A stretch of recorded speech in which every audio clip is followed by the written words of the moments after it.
alaykum qizlar. Mana xonaki gullarni hovliga olib chiqishni boshladim. Ko'payganlarim hammasini mana shunaqa qilib ekib chiqdim men bu bolalarini. Ana mana bu bahoriy gullar, bular ham ochilib, yashnab, yayrab, ochilib, chiroyli bo'lib yurishibdi. Ko'zlarni quvnatiradigan. Xullas kalom, men bugun bozorga tushib, mana shunaqa gullarni olib chiqdim. Hovliga ekish uchun. Mana qaranglar. Bargi anaqaga o'xshaydi, o'zi atirgulga o'xshaydi. Qaranglar, yangi chiqqan sorti, qizaloq, sariq qilib ekib, kim petonya guli ham mana shu yerga ekdim. Qaranglar.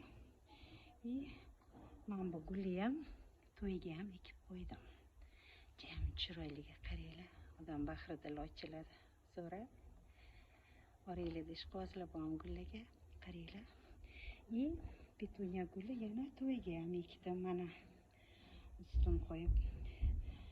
Qaranglar chiroyliga. Mana bu bahoriy gullar. Qor yoqquncha ochiladi bu. Kalinka guli.